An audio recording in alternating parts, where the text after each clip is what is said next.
They done took down Puff. They done took down all these other powerful black people. Jay-Z's like the lone standing powerful black man. Yo, if you do the track wrestling on them, Jay is them people. But I know they went up to the feds one day and they took some paperwork up there to him. Let's be very clear. This is the email that DJ Vlad sent me, his producer sent me, asking me to appear on his podcast on YouTube just after the Cassie video was released on my birthday. Where's Jay at? He's mad quiet. Like while the Puffy thing was going on. But it's obvious now that his team was being made aware that he was in those allegations also. You know, so I hope it works out, because with his family, the things that go on internally is that those accusations are crazy. That was 50 Cent. No one's scared of 50 Cent. I want everyone to be clear. No one's scared of 50 Cent. I think it was kind of taken out of context a little bit, but what do you think about it? I don't think it was taken out of context. No, I think the guy who was talking to him made him feel like a punk. You see what I'm saying? So he had to say, yo, nobody scared of 50. Let's get this clear. Nobody is scared of 50. You know, but I'm not the issue. Him making you feel like a punk is the issue. And at the end of the day, I look at it and people don't assess themselves. Even really intelligent people. Jay's a smart guy. You know what I'm saying? He'll analyze other people and other things that they're doing and not actually look at what's happening to him and his transition and difference.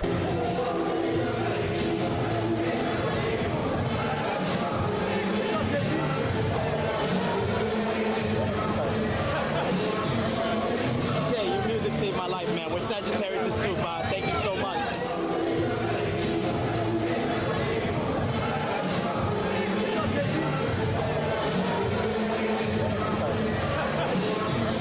For years, people thought Jay-Z and Diddy were untouchable. Two kings standing side by side at the top of hip-hop. Business partners, friends, brothers in power. But according to what 50 Cent has been hinting at, that brotherhood may have ended the moment survival mattered more than loyalty. 50 says this story isn't really about music. It's about control. And when that control started slipping, people closest to Diddy didn't rush to save him. They rushed to protect themselves. That's where Jay-Z comes in. As Diddy's legal problems began piling up, something strange happened. The industry went quiet, too quiet. No big names spoke out, no strong defenses, just silence. And behind that silence, according to insiders, deals were being made. Allegedly, Jay-Z has, for a long time, been collecting information on Diddy and acting as an informant for the FBI through his employee, Desiree Perez. They done took down Puff. They done took down all these other powerful black people. Jay-Z's like the lone standing powerful black man. Yo, if you do the track wrestling on them, Jay is them people. If you do the history on most of the people that got in trouble in the industry, big trouble, who they went to for help? That's true. When Lil Wayne was in trouble, who did he go to? When Meek Mills was in trouble, who he go to? Meek Mills said it himself. Desiree helped me. You understand? So, how could he be up next? You know what I'm saying? He is them people. They go to him when they got problems. And what they gonna say if he don't come up in nothing? What they gonna say? Told you, he ain't got nothing to do with that. They still gonna cover it up anyway. But I don't think they coming after him at all. I don't think they got. Like I said, I think he is them. He has a relationship with them. You talking about a woman that had a relationship with the feds for 20-something years. 50 Cent has been shouting for months that powerful people were sitting on information. Not rumors, not stories, actual recorded evidence. And suddenly, 50 had enough material to make a full Netflix documentary when nobody else did. So the question became simple. Where did it come from? Industry insiders believe Jay-Z knew exactly how dangerous those recordings were. And instead of going down with Diddy, he allegedly chose a different path. Distance, damage control, and possibly cooperation. You working for them. You got an agent, your agent that's in charge of you. You think she don't have no relationships over the years with all these agents that became retired and connected and this and that and the third till they just know she got power. That's power over there. You know what I'm saying? Who you wanting one on your side? You got them on your side? You know what I'm saying? If something happened with him, it's gonna be about a money situation. It ain't gonna be nothing that's going to hurt. You get what I'm saying? So I don't know. I don't see them going after him. You know what I'm saying? But everything Jaguar be saying do flourish. So what really raised eyebrows was the legal side of things. As victims began coming forward, Jay-Z's personal lawyer, Alex Spiro, started showing up everywhere connected to Diddy's case. Sean Carter is just as bad as the diddler. And I know that for a fact. I got the scars to prove it. You want to know what a box cutter feels like going into your skin and ripping you? I can tell you how it feels.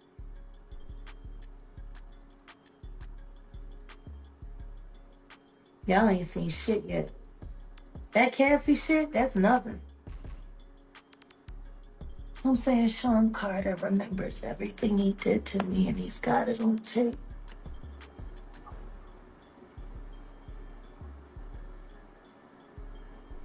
Just like Diddy.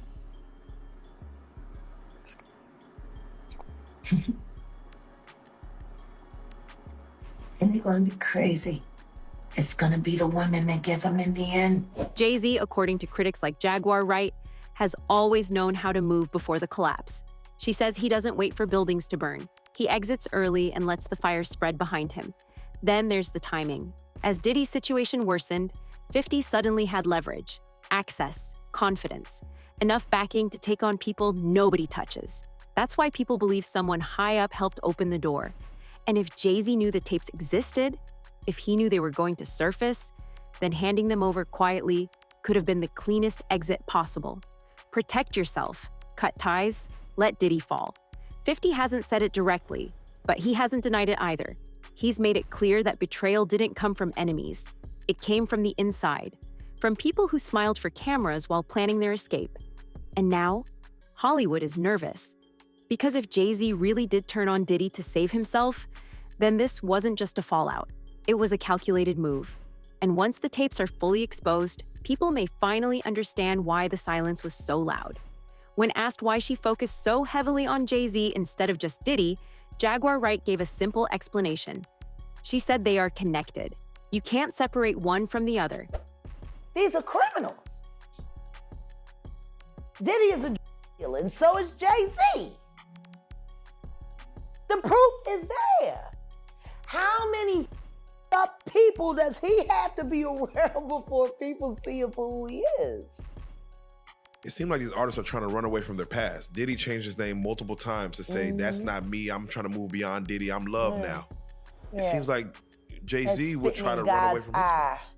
Calling that love and anything that he did love. Brother love.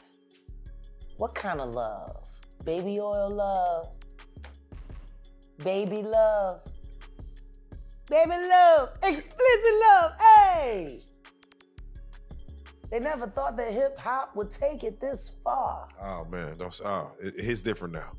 These lyrics are all hitting different right now. All the people talking about fathers.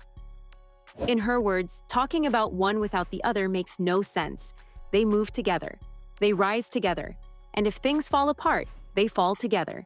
To Jaguar, these are two monsters who have committed a number of atrocities together. Sean Carter is responsible for enacting Hype Williams to put Aaliyah on a faulty plane, to move her out the way as punishment for rejecting him, and so he could level up Beyonce, who was struggling. Let's just say allegedly that happened. Now I want you to think about 106th and Park with Mary J. Blige. Free, who is a victim of Sean Carter. Yeah. Mary J. Blige, who is a victim of Sean Combs, are sitting there talking about the death of Aaliyah amongst each other. Think about that. You got a Diddy victim, you got a Jay-Z victim, and you got a superstar gone. They know what happened. And yet, they had to sit there and have that conversation like they didn't know who did it. Think of the power of that moment. Think about Claudia Jordan right now. Claudia Jordan don't ever mention my mother name. She mentioned it yesterday. Talking about why people are afraid to come forward. You mean like you? You was Diddy girl. Corey was Jay-Z girl. Why don't you claim your friend? Claudia.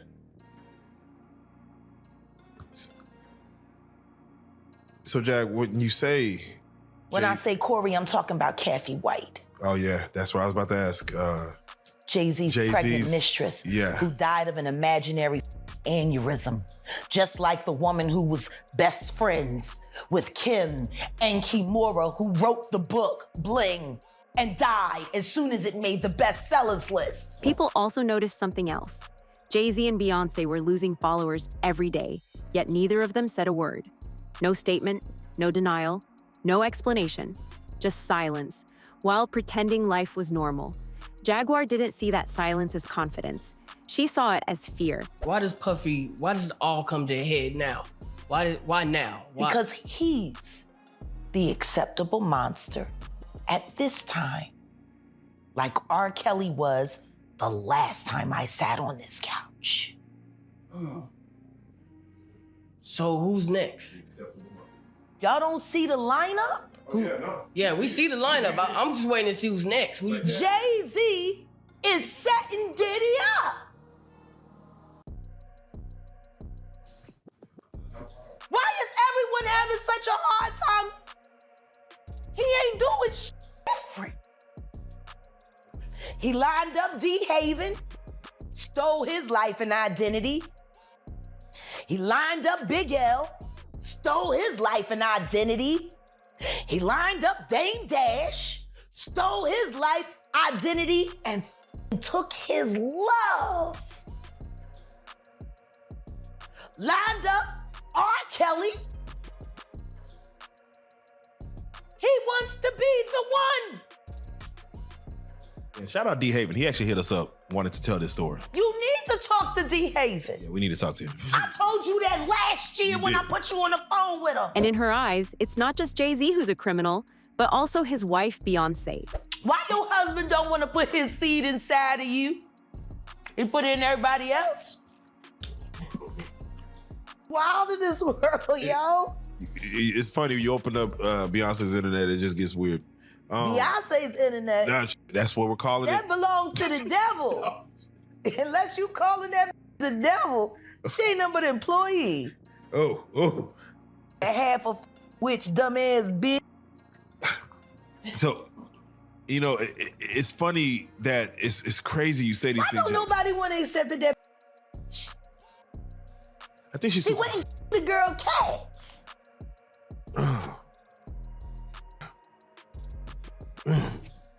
Okay. A girl went to court and charged her with extreme witchcraft.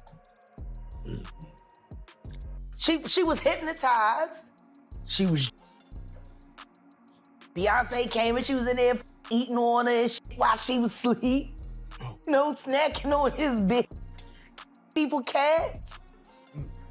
And guess what? They wouldn't give her the restraining order. They just told her to stay away from Beyonce and work for somebody else. Guess what? She's having a hard time finding work too. Which is interesting because she's a brilliant musician and she was trained at the esteemed Berklee College of Music. Handpicked by my very good friend, Terry Lynn Carrington, Dr. Terry Lynn Carrington, who put together Beyonce's entire female band, which was Matthew Knowles' idea because he couldn't get Beyonce to stop people. Guess you didn't know your daughter well enough because she just started all the girls. She explained that she didn't even plan to go on Piers Morgan's show. The opportunity came through her team, and she agreed because she knew Piers was known for checking facts carefully. She believed that if her words made it past his producers and lawyers, then the public would finally have to take her seriously. And she was right. The interview didn't just go viral, it created fallout. Other media figures rushed to respond, some trying to discredit her all over again. One of them was DJ Vlad, who publicly dismissed her claims. Never sit with us. No, I know. Never. He said he would never sit with me. He would never have me on his. He never wanted to talk to me. Never would. But I got receipts. Vlad, why did you reach out to Jag back in June asking for Jag to deal with each other? Why you do that, Vlad? Vlad, why you playing in our face? Why you lying? Why you lying on his podcast? And Vlad, and your fat ass wife. We'll stop there. Damn. Damn. Let's be very clear. This is the email that DJ Vlad sent me, his producer sent me, asking me to appear on his podcast on YouTube just after the Cassie video was released on my birthday. I saw it. I never responded. Odell responded. Weeks and weeks later. But then again, Diddy was already in trouble, so you really didn't need to talk to me because you couldn't do much disinformation with me. I guess that's why your friend from the Star Report, or should I say the Comet Report, because he crashed out just like a comet. I guess that's why he was so upset when I started asking him relevant questions about why he's propping up a liar. At this point in time, Vlad, I think it's only fair to say that Carol Johnson, your assistant, unless you're saying you didn't know, she sent this on your behalf. Then she went even further. She reminded people that months earlier, she had warned that recordings were being moved, sold, and traded quietly. At the time, people said she had no evidence. But now lawyers involved in ongoing cases were confirming they had seen the same materials Jaguar warned about. I didn't even know Vlad was gonna be on. Oh. Like I said, it was brilliant. Wow. Because everything that he said, denouncing me and then confirming me and then talking about, that all happened a day before the report about the 9-year-old boy was released. And before people started confirming that the video that was being shopped around was Bieber and Diddy. See, that's the problem with running your mouth, Vlad. That's the problem. You didn't realize on Monday that every word that you said was gonna be invalidated on Tuesday. See, that's what happens when you're a liar. See, I didn't have to worry about what I said on Monday, because I knew what I said on Monday was gonna hold up on Wednesday. The truth needs no support, just time and room. That was the moment everything shifted. She explained that lies need constant support, but the truth only needs time and space. That's the other person that was with them. They go up to the feds with all this paperwork, you understand? And I mentioned this before, you understand? They not only talking about the extortion stuff, they talking about how they trying to be made to, and to have this what you call this promotion, this distribution thing. And which I'm finding out, they wasn't even gonna be a part of it until later. But they was in fear, like they was trying to be made to be a part of this whole distribution thing that Suge Knight was trying to build up with Rockefeller, because it was Dame Dash, it was Irv Gotti, it was Jay Prince, and Death Row. You understand what I'm saying?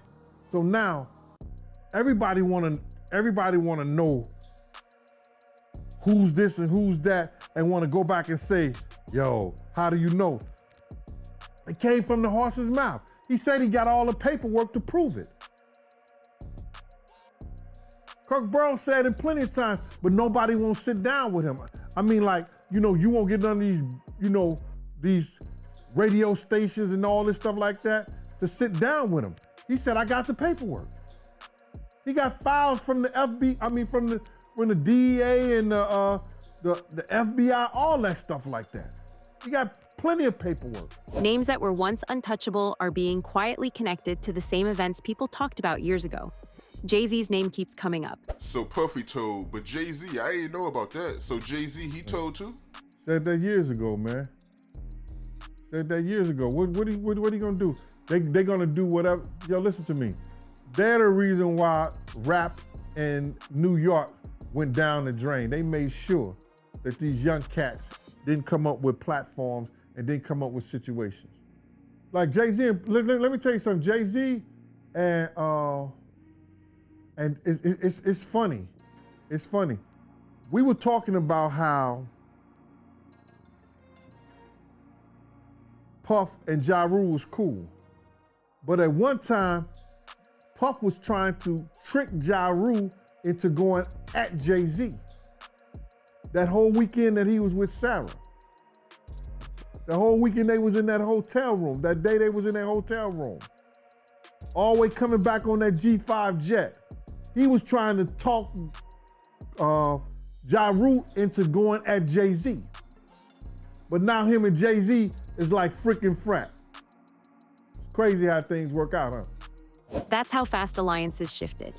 Some also point to Puffy's influence in media and business.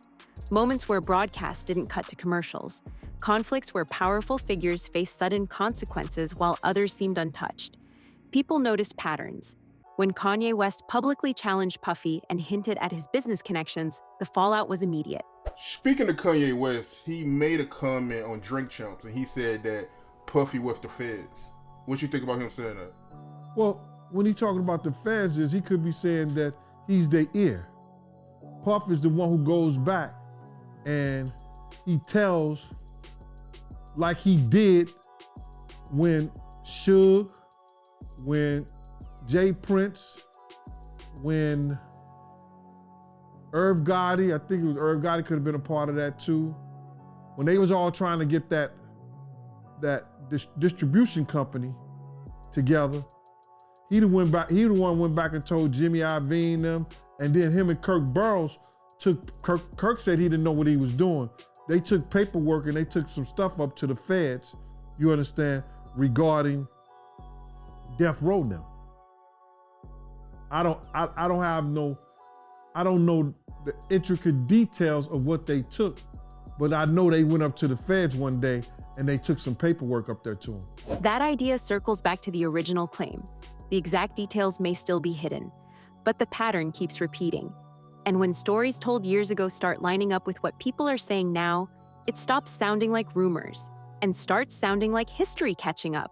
And it seems that people who snitch are also often very afraid of the people they are snitching on. All right, what happened was that I guess Pac had got whiffed that Jay-Z was in town. Well, you know he gonna do a show because Jay-Z, he doing a show. But you gotta realize Jay-Z had became an enemy of Pac because I think he had said some was gonna do a song with Big or whatever like that, the whole 9 yards. So Jay is now Pac's enemy too.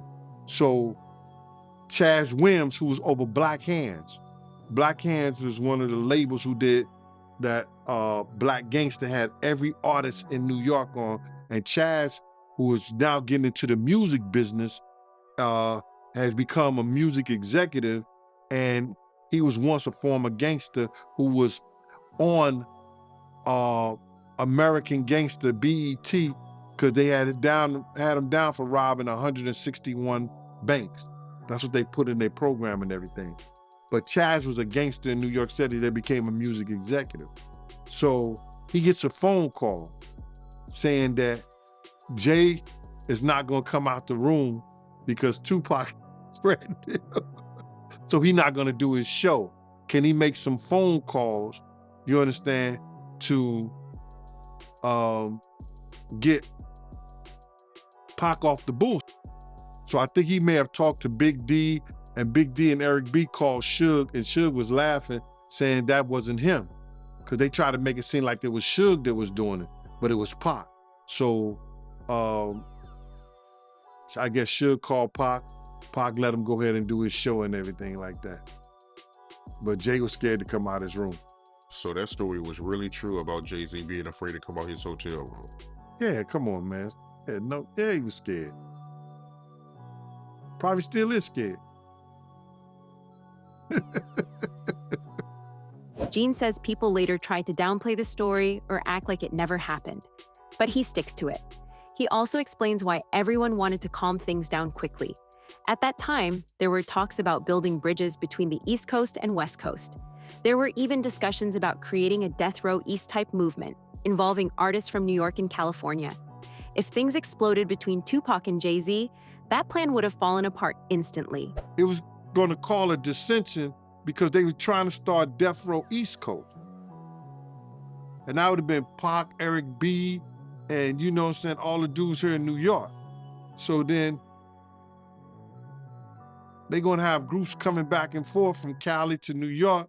So it was just good business just to chill out with that.